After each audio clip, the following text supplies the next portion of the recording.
Let's start off with something that I've been saying for years is going to happen, and everybody on the channel knew, and everybody around the motorsport world knew was going to happen, because after speculation and rumours for the last couple of years, McLaren will enter the FIA World Endurance Championships Le Mans Hypercar class in 2027. Now, this is McLaren's first time entering prototype ranks since the 1998 season. Meanwhile, this huge announcement comes during the 30th anniversary year of McLaren's overall win in the 1995 24 Hours of Le Mans, when the manufacturer entered 4 of the top 5 finishing positions overall. Now, thanks to a partnership with United Autosports, McLaren entered the LMGT3 class with the McLaren 720S last year. And then McLaren joined the likes of Genesis and Ford, who all have plans to enter the World Endurance Championship in the coming seasons. Photo courtesy here of McLaren. And Kobe, starting with you tonight, how exciting is it that McLaren is finally coming back to prototype racing and, of course, Le Mans? Yeah, I think it's extremely exciting to see McLaren back in top flight prototype race. I know it's been a really long time since we've seen them going out there for the overall win. And like you've been saying, Josh, this has been something a long time coming in the pipeline for the last couple of seasons. You know, ever since they announced this new prototype formula of the LMDH and the LMH platforms, we kept wondering, when is McLaren going to come back? And now we finally got the answer. As Zach Brown said in the press release, the shortest press release I've seen in a very long time. All it basically said was, we're back. And in a big fashion. It's going to be fun to see McLaren going up against the other manufacturers in the World Endurance Championship and see what they're able to do. It looks like United Autosports, Zach Brown's team, is going to be the one, obviously, running this program. And United, you know, they're a highly professional organization, has found lots of success over the years. And I think there'll be a great organization to run this McLaren hypercar program. And you know, as mentioned, got Genesis and Ford coming as well. It seems like the golden era of prototype racing it's gotten even better over the years with more manufacturers showing interest. It makes me wonder, how big could this get? It seems like it's gonna, you know, be a lot of fun following the World Endurance Championship and IMSA as well in the next few years. I think it's really good for the sport that McLaren is going to be competing for the overall win in the 24 Hours Le Mans once again come 2027. Yeah, good evening, everyone. Big news. McLaren back at the top line of prototype racing, and with as Kobe mentioned, a big successful team in the prototype ranks in United, who have won numerous races and championships in the European Le Mans series and further afield as well, Asia, and they've been successful at Daytona as well in the past. So big news. Obviously, either Zach or the McLaren team have been watching Moana 2, because we're back. That was the first thing that sprung to my mind. This is what happens when you've got young children in the house. But big news for them coming back. We talked about Ford, didn't we, a few weeks or so ago, and we talked about Genesis before Christmas. Obviously, we've got Aston Martin coming in this year. Every point possible, everybody now, it looks like, is wanting to be at Le Mans, wanting to be in the WEC, and then with this, dual regulations we've seen over the last couple of years with the WEC and IMSA, it opens the doors for people to go and pick and choose their little races to go and do the Rolex 24, go and do Sebring as alongside their World Championship schedule. Really does. We've said it for a couple of years. We are in a golden period of prototype and sports car racing, and it does only seem to be getting better with every announcement that we get that yet another manufacturer is coming to play in the WEC. Fabulous news to have McLaren back. And as you said, Josh, this has been doing the news rounds for 18, 24 months, perhaps, that they were flirting with this idea. And as I said, great to have Richard Dean and United Autosport all tied up in this as well, which makes absolute sense. So, very, very positive news, and a big coup again for the people at the top of the WEC. Yeah, it was like a mid-season finale, wasn't it? We've been teased about the return of McLaren to the World Endurance Championship, but similar to the Ford announcement, McLaren didn't mention anything about entering the IMSA WeatherTech Sports Car Championship. Now, the McLaren CEO, Zach Brown, of course, United Autosports organization, currently competes in IMSA, WEC, and the European Le Mans Series. Now, given the organisation's programmes across the globe from LMP2 to LMGT3, they'll have plenty of quality of drivers to choose from, whether it's someone currently under contract with them or other big names in sports car racing. For the endurance races, McLaren will have options to give its Formula One, Formula E, and IndyCar drivers opportunities to compete in the crown jewels. But Matt, go back to you on this one. Like Ford, would you also be surprised if McLaren doesn't race in IMSA? And do you anticipate United Autosports drivers, both past and present, being front runners for a hypercar seat? Yeah, perhaps. We've got some technical issues going on behind the scenes here tonight, so hopefully everyone can hear us okay. Sam Bird was first to put his hand up, wasn't he? I saw that story doing the rounds yesterday. Yes, please. I'll come and have a go. So, yeah, they've got the driver pool is massive, and 3 years down the line, who knows where the current crop of Formula One drivers could be in and around the McLaren areas and spheres. And we've been talking about the world champion, perhaps doing a move or two. Maybe he could be in the frame.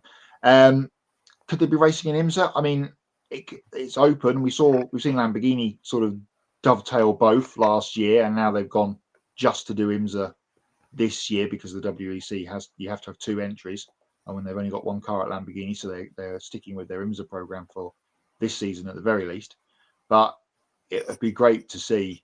I mean, Ford, you would imagine they would be in IMSA in some shape or form, even if it's just for the Michelin Endurance Cup races once they get going. And I mean, Zach Brown is one of the biggest motorsport fans as a team principal you could want for. So he would love to have a crack at Salem 6 hours of the Glen, Sebring 12 hours, and of course Daytona, and even Petit Le Mans and Indianapolis, Road America. We talked about the IMSA schedule, didn't we, a couple of weeks ago, where these races are going to entice people to come and play, not just for drivers but for manufacturers as well. So if the schedules all align properly, and that's one of the big problems with all these big sports car championships going on at the same time across America and Europe, mostly during the summer months, then why wouldn't McLaren want to come and have a go in the big American races alongside their WEC program? Yeah, man. I'd also be very surprised if McLaren did not race in IMSA either. I mean, like, they already got United Autosports competing in LMP2, so they already have experience in the IMSA WeatherTech Sports Car Championship. And also to your point with Ford, I know we talked about this last time as well when Ford made the announcement they were going to Le Mans, how they didn't say in the press release that we're going to IMSA, but given that Ford was an American manufacturer, it wouldn't make sense for the American manufacturer not to compete in the American-based sports car racing championship. So I'm sure they'll be along, and knowing Zach Brown and how he really wants to compete and win the biggest races in the world, I would not be surprised to see McLaren and IMSA as well. They're obviously going to be in the World Endurance Championship full-time in 2027, as you were saying with Lamborghini. Maybe it'll be like full-time over there, and then maybe we'll see McLaren run the Michelin Endurance Cup races in 2027 while focused on the World Endurance Championship, and maybe could see McLaren race full-time later on in IMSA. And in regards to drivers who could potentially be in line for the seat, I know the report you're talking about, Matt, because I read it yesterday on Sports Car 365. Sam Burch talking about how he missed racing in sports cars and all of that. But hard to do nowadays with this Formula E schedule. But I'm sure Sam Burch would be a really good fit for that McLaren hypercar seat, whether it's a race seat, or just an enduro only seat, or just helping with the development of the car. That's something that he would probably enjoy. And over the years, United Autosports has some really good drivers, and they've had Philippe Albuquerque, who's currently with Wayne Taylor Racing and Cadillac. They've also had Phil Hansen as well, who's also been getting some experience in the GTP class in IMSA and all of that. Oliver Jarvis, been driving with them. Paul DeResta as well. Alex Lynn's with Cadillac. I believe he was with Joda Sport right now in the World Endurance Championship. And Paul DeResta is I believe he's currently stuck with Peugeot, unfortunately, which really isn't going as planned. So maybe he could be enticed to come back to the United Autosports stable and drive for McLaren.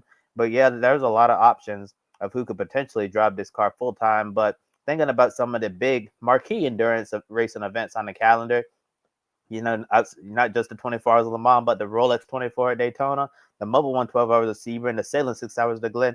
Motul Petit Le Mans, and of course, we got the Enduro next year at Road America, which is going to be really exciting for some of the drivers who typically don't get to compete at Road America. And I wonder, especially for the Rolex 24, I wonder if you could attract some drivers from, Formula One. And Lando Norris has done the Rolex 24 in the past, so maybe you could see him. I don't know about Oscar's interest in sports car racing. Sam Burke, former lead driver, already mentioned, and then they have a interesting group in IndyCar drivers as well, like Pato O'Ward. He's running the Rolex. I'm sure Christian Lundgaard will be willing to give that go, and even Nolan Siegel has experience in sports car racing as well. So no shortage of drivers from McLaren to choose from. I'm sure a lot of people would be very excited, to see some of the drivers from F1, Formula E, or IndyCar in those lineups, at least for the Enduros. Here's a name that's already in the United family that has prototype experience with big manufacturers, Audi, Mazda. Oliver Jarvis. He's still got some years in him, and he's kind of fallowed himself away in the European Le Mans series for the last couple of years.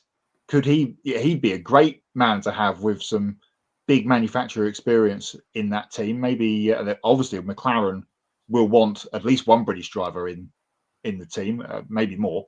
You would feel like so. Potentially, Mr. Jarvis would be in line for a seat.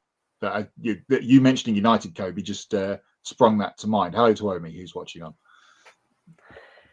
There's a couple as well who could run up, because I don't want to spoil it in case Kobe's written it later on in the script. I will now hastily look down to his part before I even start talking about it. He has not.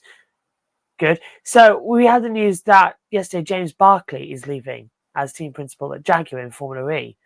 Now, I wonder, did wonder where he was going, because there was one rumour going around the touring cars yesterday that he could be in line with Cadillac, because Cadillac are interested in joining the Touring Car Championship. And could he lead up their front? Because there was a couple of things being talked about. But now I'm starting to wonder is if he's been pinched away by McLaren to become their team principal in the WEC, which would make more sense, because James Barclay is a Jaguar man, but he also is a WEC man. He knows how to do it. So, I don't know, just could be quite interesting now. Would that work? Yeah, maybe. I hadn't seen that news. So, that's it's possible.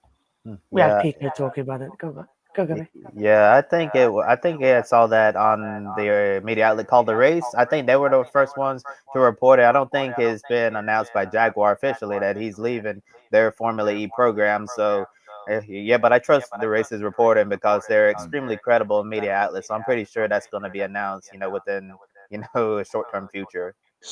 But Sam Smith of The Race is probably the leading Formula E man, isn't he, in the paddock? Yeah, pretty much. Really good journalist.